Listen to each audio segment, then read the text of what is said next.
추석 명절 잘 보내셨는지요?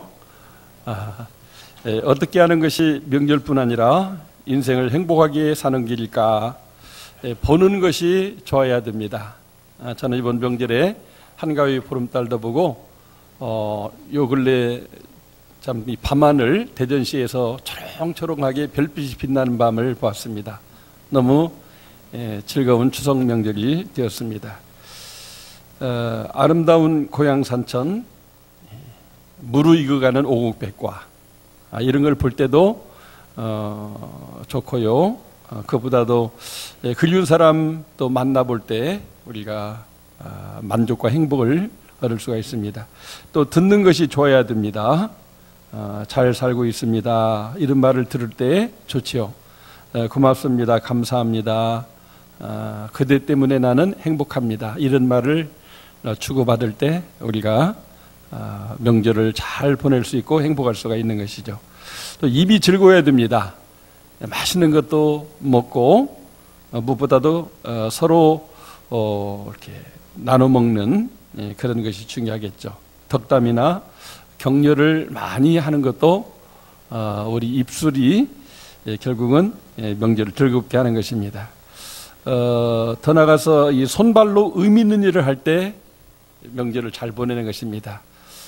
나를 위한 명절이지만 더불어 살아가는 가족이나 마을 공동체를 위해서 내가 어떤 값진 일을 하게 될 때 그 손발의 수고를 통해서 주변 사람들이 행복해질 때 내가 또 함께 행복해지게 되는 것입니다. 무엇보다 더 중요한 것이 있다면 마음이 좋아야 됩니다. 사람은 마음이 불편해지면 불행한 것이죠. 그래서 마음이 고요하고 평안한 것, 과거의 얽매임에서 해방되고 미래의 불안에서 자유함을 얻고 현재가 이렇게 편안한 상태가 유지되는 것, 이것이 중요합니다. 이 모든 것들을 잘 될 수 있는 그런 은혜를 체험하는 비결은 오늘 읽은 성경 말씀처럼 여호와는 나의 목자시니 내게 부족함이 없으리로다. 하나님을 나의 목자 삼을 때 보는 것, 듣는 것, 또 입술로, 손발로, 우리 마음으로 평화와 행복을 누릴 수가 있는 것입니다. 우리 모두 언제 어디서나 여호와를 목자 삼고 살 수 있기를 바랍니다. 지금 전후적으로 한번 인사하실 때 여호와를 목자 삼고 삽시다. 한번 축복의 말을 해주시면 감사하겠습니다. 1층에 계신 분들도 여호와를 목자 삼고 삽시다. 오늘 함께 읽은 시편 23편은 여호와를 나의 목자 삼고 살 때 행복한 삶을 살게 된다. 그걸 직접 본인이 경험한 다윗 왕이 쓴 시편입니다. 이게 구약시대 찬송가라 그 말이죠. 그리고 자신의 신앙 고백이자 내가 이렇게 살았더니 이렇게 좋다 하는 신앙적인 권면이 시편 23편이라고 할 수가 있겠습니다. 다윗이 어떻게 여호와를 목자 삼는다고 행복하다고 말할 수 있는가? 좀 일방적이지 않은가? 우리가 생각할 수가 있습니다. 왜냐하면 자신이 어린 시절 이렇게 목동 생활을 했는데 굉장히 고생스러운 일입니다. 우리가 목자와 양 하면은 아주 목가적인 푸른 추장 쉴만한 물가를 생각하지만 정작 그 베들레헴 땅에는 그렇게 풀이 막 무럭무럭 자라는 푸른 방초동산이 있는 게 아닙니다. 골짜기 양을 끌고 다니면서 물을 먹이고 또 이렇게 풀을 먹여야 되는 힘든 일입니다. 그러다가 또 이제 도적이 오기도 하고 사나운 짐승이 와서 양을 뺏어 가려고 할 때는 목숨을 걸고 싸우다가 다치기도 하고 죽을 수도 있습니다. 이런 어려운 시간을 보냈는데 하나님이 나의 목자가 된다고 이렇게 행복하다고 말할 수 있는가? 더욱이 양떼를 돌보면서 참 이렇게 잠 못 자고 또 먹을 것도 떨어져서 힘들고 또 양떼를 마음 같아서는 좋은 곳에 데려다가 배부르게 먹이고 뜨거울 때는 그늘에서 쉬고 참 목마를 때는 물가로 가서 물을 먹이고 싶은데 어디 그런 물가가 있는 게 아닙니다. 그렇기 때문에 항상 그 양떼를 치는 목자로서 자기 자신이 힘들었음을 보게 됩니다. 근데 그 일을 하면서 어떻게 내게 부족함이 없다고 말할 수 있는가? 오히려 하나님, 제가 어린 나이에 이 목동 생활하는 거 너무 힘드네요. 이렇게 원망하고 탄식할 수 있는 여건이었다고 할 수가 있겠습니다. 오늘날도 배워야 될 나이에 노동 현장으로 내몰려서 중노동하는 아이들, 청년이 되었는데 직장도 잡지 못하고 또 쓸 돈도 없어가지고 배를 골고 살아갈 때 그 청년들이 어찌 나는 부족함이 없다고 말할 수가 있겠습니까? 이번 뉴스에도 보니까 어떤 그 손씨성을 가진 청년 하나가 추석에 치킨을 사들고 파출소장을 찾아가서 감사하다고 나에게 아버지 같은 분이라고 이렇게 인사를 했다고 하는 글이 나와 있었어요. 어떻게 된 내용인가 했더니 이 청년이 대학을 졸업하고 취업을 하려고 하는데 취업도 안 되고 그래서 그냥 몇 달 동안 제대로 된 밥도 못 먹고 배고픔과 외로움 속에서 지내게 되었습니다. 근데 어느 순간 이렇게 살면 뭐하나, 그냥 캬 죽어버리자. 죽으면 이런 아쉬움이나 부족함이나 배고픔이나 불안이 없겠지. 그래서 죽으려고 하다가 그만 다른 사람들에게 이렇게 발견되어져 가지고 파출소장이 다른 경찰과 함께 출동하게 되었습니다. 파출소장은 이 청년을 붙잡고 자살하지 말고 거꾸로 살자. 직장이 없고 몇 달 동안 먹을 게 없어서 굶주려서 그렇다고 그러면은 우선 먹을 것 좀 먹자. 그러면서 통닭치킨을 시켜다가 먹게 하면서 그리고 막 그 현장에서 전화를 걸어가지고 아는 분들한테 어디 일자리 없습니까? 우리 청년 하나 살리는 셈 치고 좀 일자리 좀 주십시오. 막 직접 그 청년 앞에서 막 이렇게 몸부림을 치는 그런 파출소장님의 모습을 이렇게 보여주게 되었어요.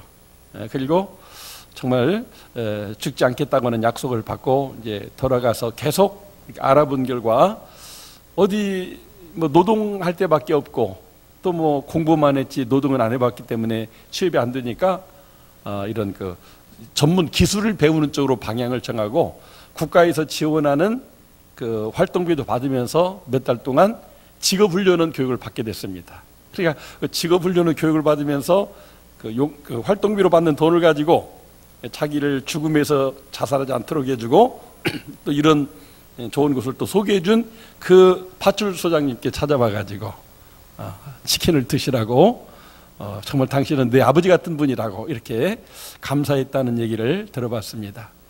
정말 오늘날 삶의 현장 가운데 모든 분야에서 모든 연령대에서 참 죽느냐 사느냐 이것이 문제다 이런 고민하는 사람들이 많이 있습니다.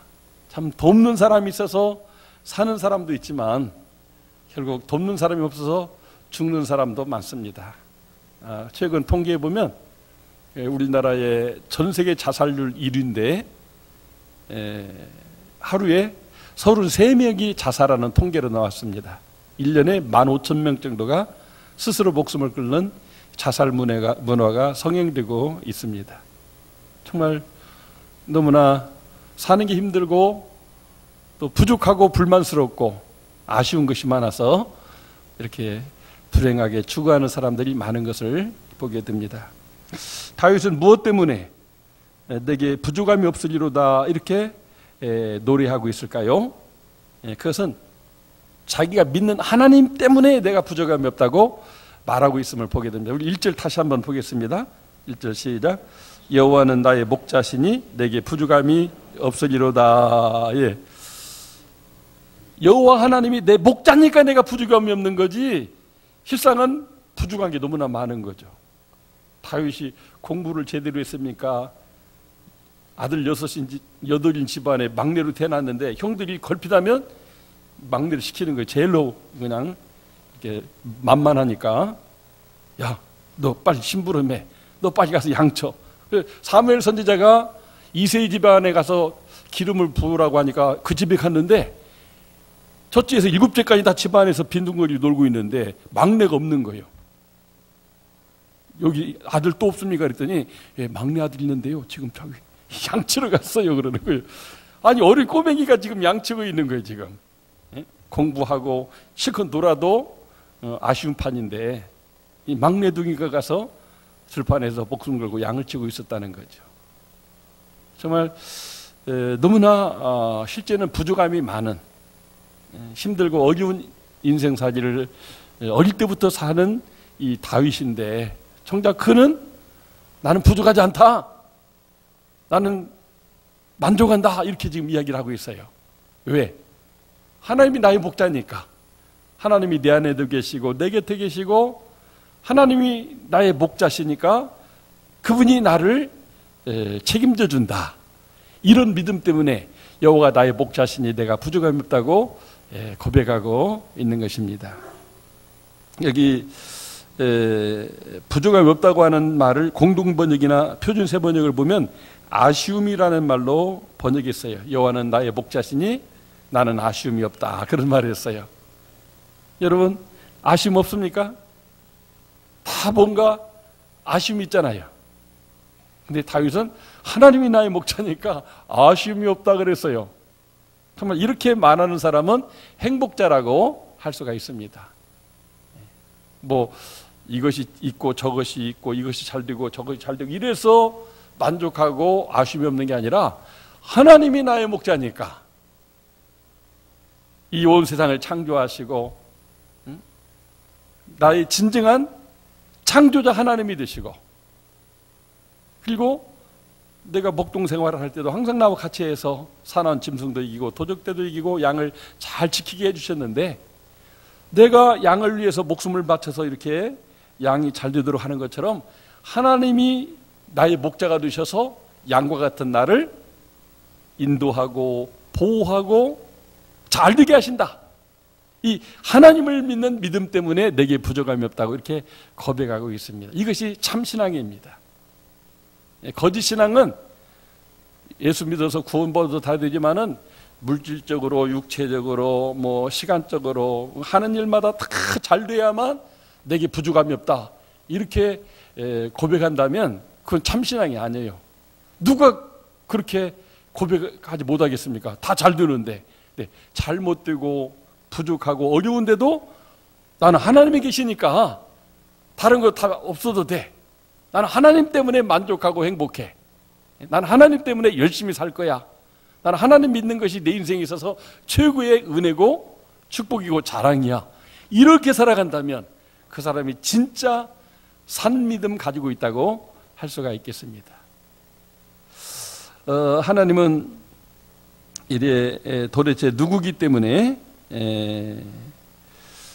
나는 그 하나님 때문에 아쉬울 것이 없고 부족함이 없을 뿐더러 나는 세상에 가장 행복한 사람이라고 말할 수 있단 말인가. 다윗은 바로 그 하나님이 자기를 인도하시는 분이라고 고백하고 있어요. 나는 푸른 풀과 쉴만한 물가로 인도하신다. 나를 의의 길로 인도하신다. 인도한다는 말을 강조하고 있어요. 우리 인생 여정이 있어서 우리 하나님이 목자 되어서 우리를 인도하면 부족한 세상이지만은 부족하지 않는 만족한 삶을 살아갈 수가 있다고 하는 것입니다. 그리고 사막 음침한 골짜기에서도 보호해 준다고 그랬어요. 얼마나 우리 살아가는 게 하루하루 불안합니까? 정말 아차하는 순간이 일어나는 교통사고로 수많은 사람이 다치고 생명을 잃는 그런 현장을 이렇게 목격하면서 우리 자신도 아차하는 순간이 많거든요. 그런데도 내가 지금 이렇게 살아있는 것 자체가 기적이라고도 할 수가 있어요. 바로 하나님이 사망의 음침한 골짜기를 지나가는 나를 이렇게 보호해 주셨다고. 사자나 곰에 맞섰을 때도, 골리앗과 마주쳤을 때도 하나님이 내가 인간적으로 보면 죽어야 마땅하지만 그 사자들도 골리앗도 물리치게 하신 이가 하나님이라고 고백하고 있는 것입니다. 주의 막대기와 지팡이 나를 안위하시나이다. 앞으로도 어려운 일을 당할 수 있지만 하나님이 나를 안위하시면 내게 부족함이 없다고 하는 것이 다윗의 고백인 것입니다. 무엇보다도 내 영혼을 소생시킨다고 하는 그런 표현을 하고 있잖아요. 정말 우리 인간이 아까 말한 것처럼 우리 마음이 평안하고 안정돼야 되는데 하나님 우리 영혼을 소생시키시는 하나님이셔요.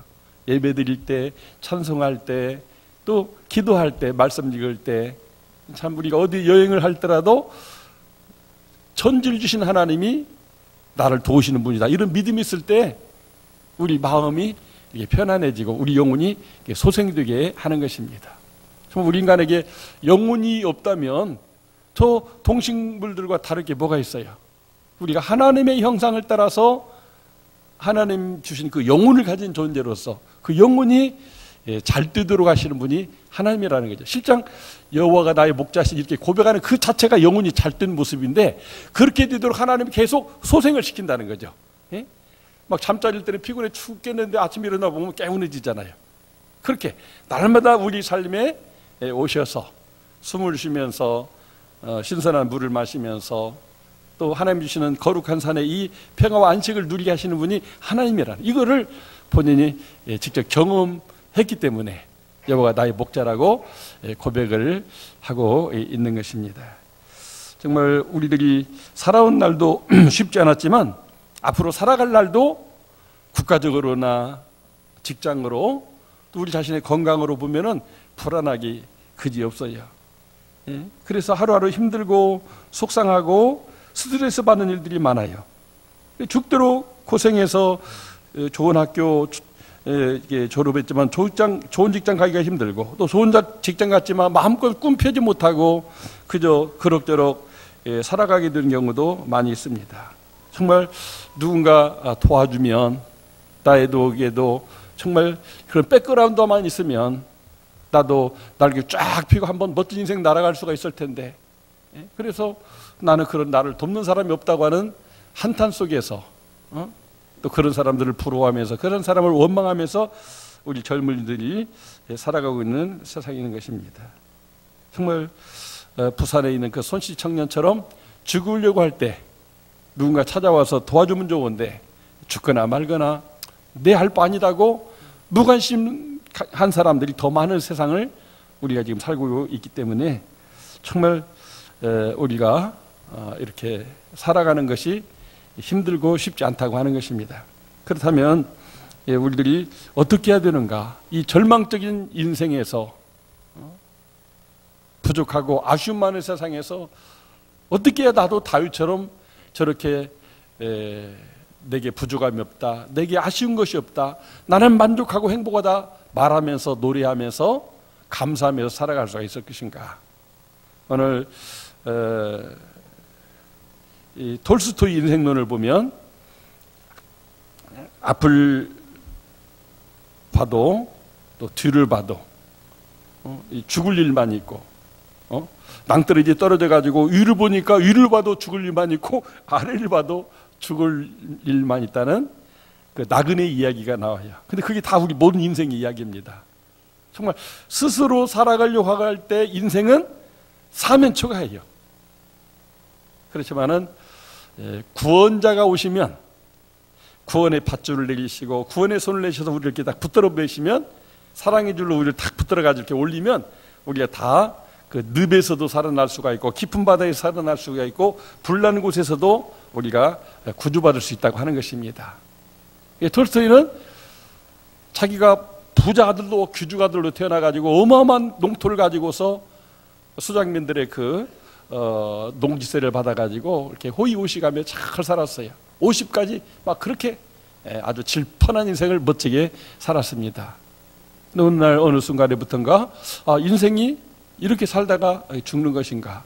뭔가 마음속에 세상적인 것이 다 채워졌는데도, 다 누려봤는데도 행복하지 못한 그런 빈 마음, 공허한 마음이 있는 거예요. 도대체 뭘까? 뭐 때문에 그럴까? 내가 다 부족한 것이 없는 사람인데, 누릴 거 다 누려봤는데 왜 이렇게 내 마음은 공허하고 허전하고 죽음으로 간다는 것이 이렇게 안타깝고 이렇게 비참한 것인가? 이런 고민 속에서 성경을 읽다가 바로 목자이신 하나님, 선한 목자이신 예수님을 만나게 된 것입니다. 할렐루야. 하나님이 형상을 입은 우리 인간들이 인간의 힘으로 어떤 한계에 달할 때 거기서 우리를 건져주시는 구원자로 보내시는 분이 하나님이구나. 그 하나님을 다윗이 목자 삼아서 복된 인생 살았고, 나는 부족함이 없다, 나는 아쉬울 것이 없다, 이렇게 감사 찬송하면서 인생을 살았는데 나도 그렇게 살아야 되겠다. 그래서 그 예수를 믿고 그동안 의지하던 그 땅들 다 소장농들에게 나눠줘 버렸습니다. 자기가 가난한 사람이 되었습니다. 그리고 이렇게 책을 쓰면서 글을 쓰면서 다른 사람들에게 희망과 용기를 주는 삶을 살았어요. 인도주의적인 삶을 살았어요. 그렇게 쓴 책이 톨스토이의 인생론이며 또 이렇게 부활이라고 하는 책, 나폴레옹의 전쟁으로 시작된 그 전쟁과 평화 등 수많은 불의의 명작을 남겼는데 그 모든 책들 속에서 말하는 것은 그거예요. 인간은 다 죄 가운데 있는 인간이라 이 불행과 절망 속에 살아갈 수밖에 없다.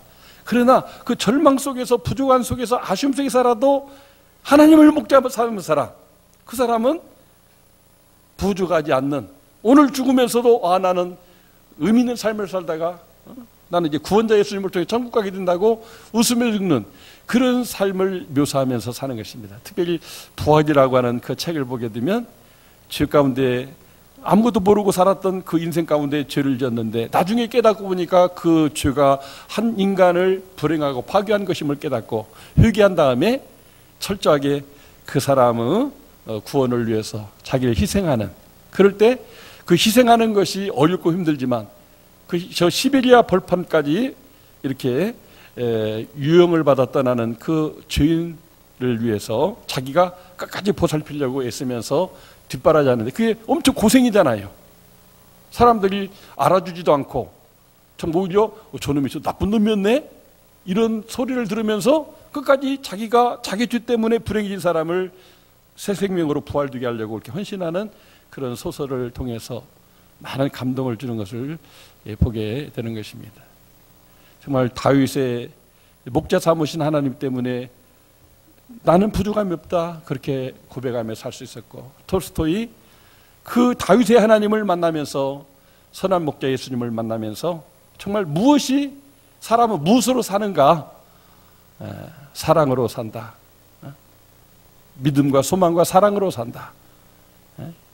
예수님의 부활이 곧 나의 부활이다. 그래서 이렇게 부활된, 죽은 다음에 부활하는 것이 아니라 자기가 죽어있는 톨스토이가 예수님으로 말미암아 남은 생애를 부활된 부활 생명으로 영생을 누리며 살게 됐다는 것을 그 삶을 통해서 웅변적으로 보여주고, 그것이 글로서 전 세계인을 영원히 감동시키고 어떻게 사는 것이 참된 인생의 행복인가를 말해주고 있는 것입니다.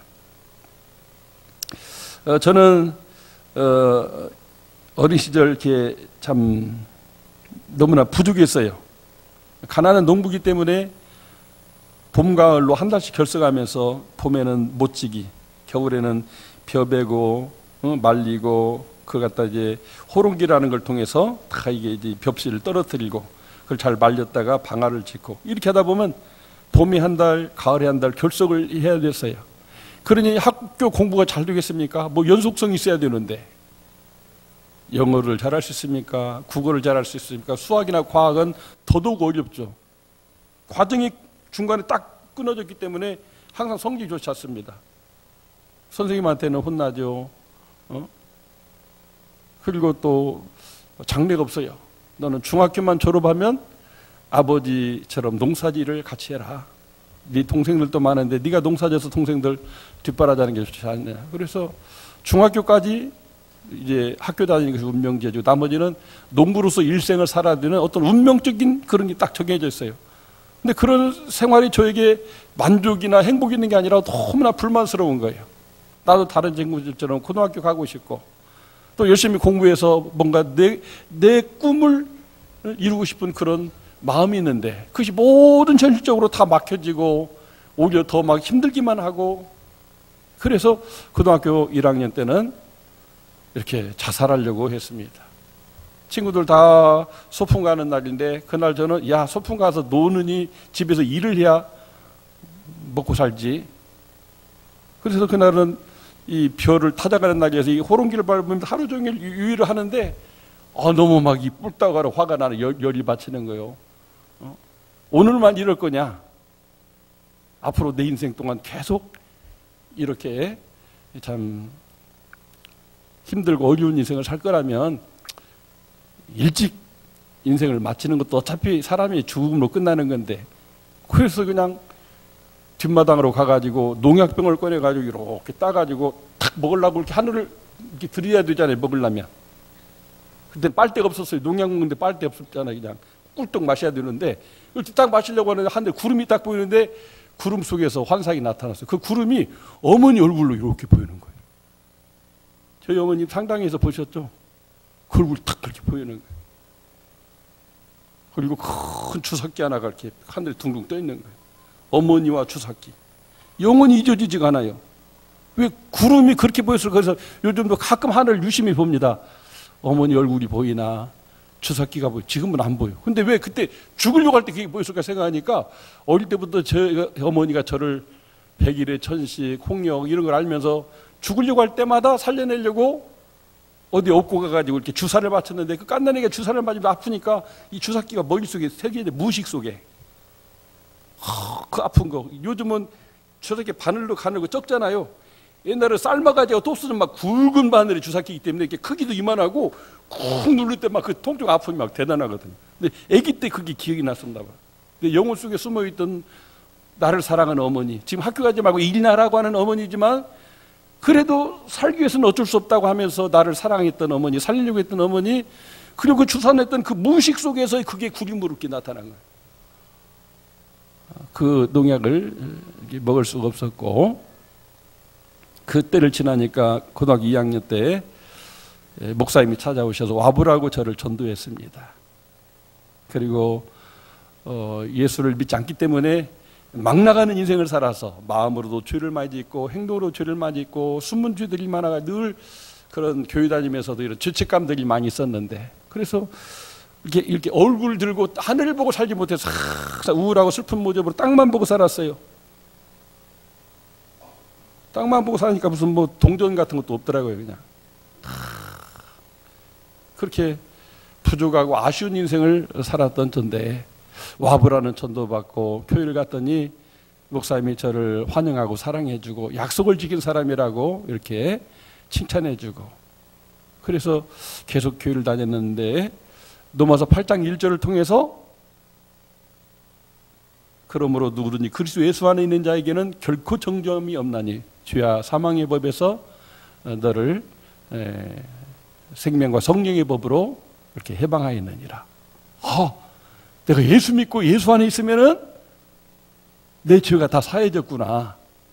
그러면서 그 죄사함에서, 죄책감에서 벗어날 수가 있었습니다. 뿐만 아니라 어느 날은 막 예배 드리는데 눈물이 쏟아져요. 내가 의지적으로 또 어떤 감동이 와서 그런 게 아니라 성령님이 막 강권적으로 그렇게 눈물이 나게 하는 거예요. 그런 걸 여러 번 체험하는데, 그때마다 마음에 들려오는 소리가 나를 따라오너라. 내가 너 사람을 낚는 어부가 되게 하리라. 베드로도 농부인 것처럼 어부였는데 예수님을 따랐더니 사람 낚는 어부가 되게 했지 않느냐. 3,000명의 영혼을 구원하지 않았느냐.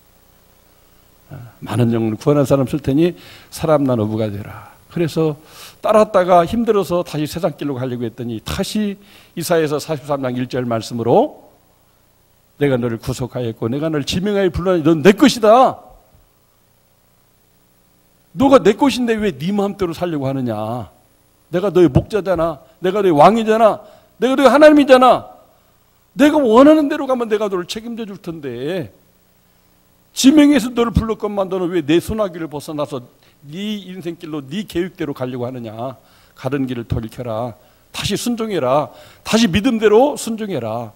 그렇게 말씀해 주셔서 순종했더니 지난 40년을 하루같이 여호와가 나의 목자가 되어주시고 내게 부족함이나 아쉬움이 없도록 이렇게 이끌어 주신 것을 보게 됩니다. 할렐루야. 어떤 분이 하나님의 전화번호가 뭐라 물었어요.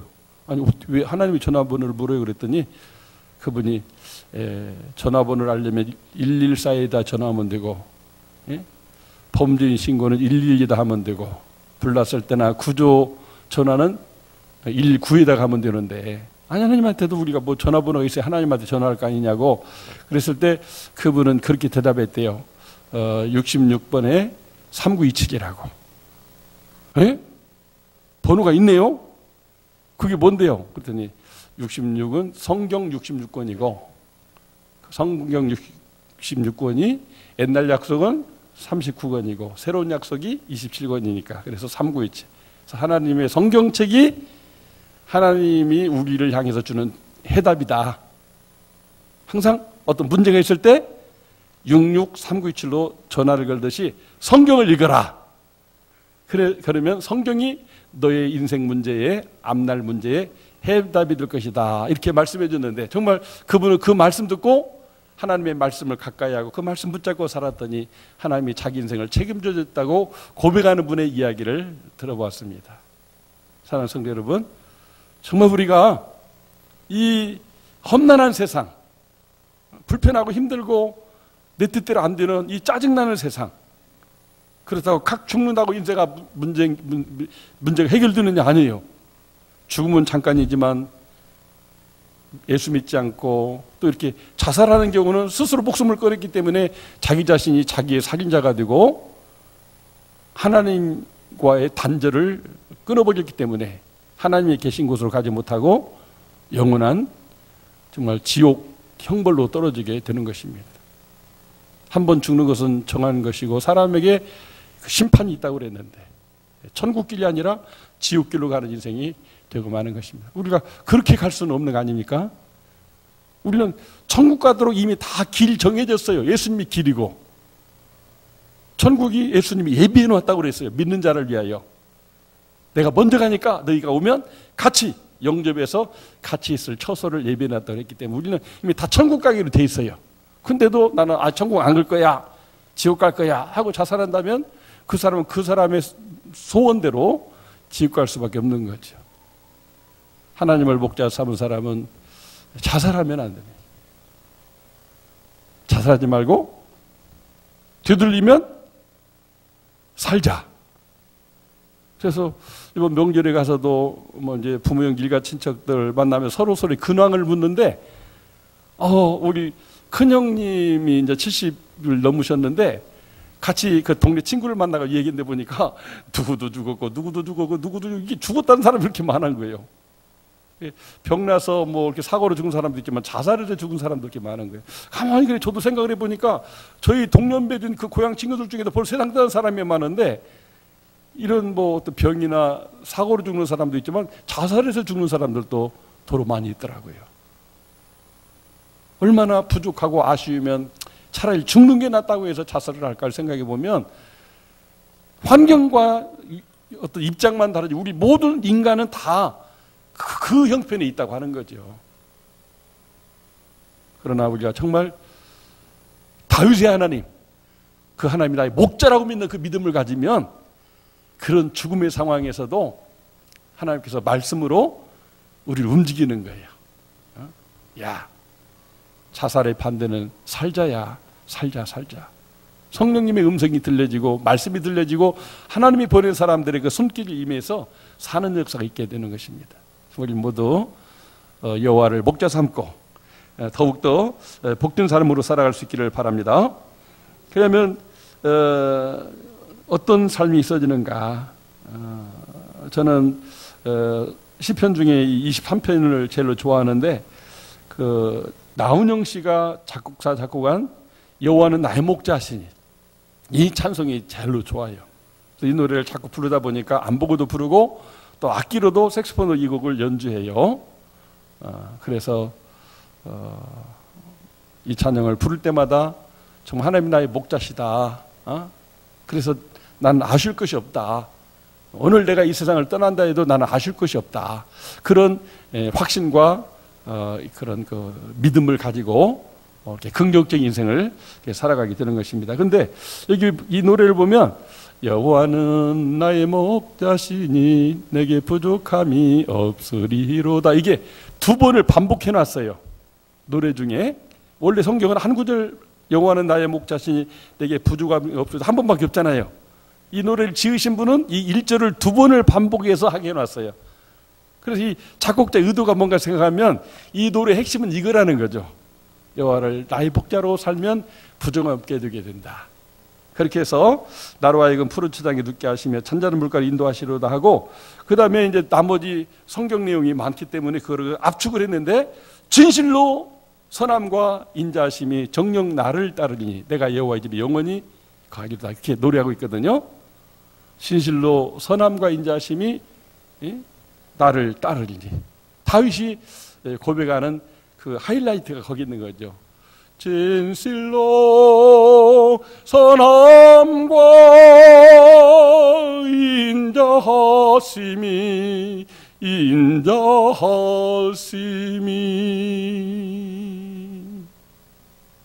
정말 노래의 그 하이라이트가 거기에 있어요.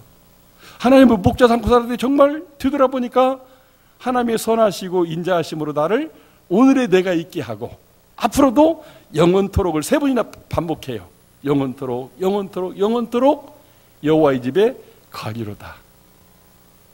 정말 우리 시편 23편을 암송해서 말할 수가 있고, 또 이 시편 23편을 노래한 여호와는 나의 목자시니 이렇게 노래할 수 있는 사람을 산다면 아마 다윗처럼 저처럼 행복한 인생을 살지 않을까, 그렇게 생각이 돼요.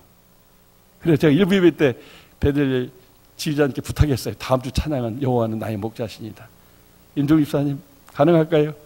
예, 갑자기 순서를 막 바꾸러 가니까 지금 혼란이 오는데, 이 찬양보다 좋은 찬양이 없어요. 그냥 우리도 다음 주 잘 들으시고 다 배워가지고 콧노래도 부르고 악기로도 연주하고, 그래서 정말 우리가 그 노래를 18번으로 노래할 수 있으면 좋겠어요. 특히 우리 중고등학생들 많은데, 여러분들 어떤 데 힘들면 막 여기는 목사처럼 막 죽고 싶을 때가 있죠. 사춘기 이유 없는 반항의 때에다가 막 여러 가지 복잡한 일이 겹치면 에이, 그런 생각이 들 때가 많거든요.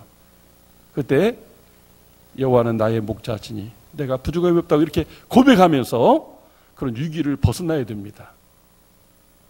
우리 중고등학생은 그럴 수 있죠? 네, 그래서 여호와는 나의 목자시니 이 시편을 외우시고 이 노래를 부를 수 있으면 좋겠어요. 그래서 성경 말씀 가운데 가장 노래를 많이 지은 그 시편이 이 시편 23편이라고 할 수가 있어요. 한번 이렇게 유튜브나 또 이렇게 네이버에 들어가서 여호와는 나의 목자시 한번 쳐보세요. 노래가 막 수도 없이 많이 거기 나와 있어요. 다 나와 있지 않지만 전 세계적으로 그 같이 공감을 하고 있다, 그런 말이죠. 이번 추석 명절에 고향에 가서 얼마 전 이 땅에 수고를 거치고 천국 본향에 가신 어머님을 추모하면서 아버님과 합장한 묘에서 첫 성묘 예배를 드렸어요.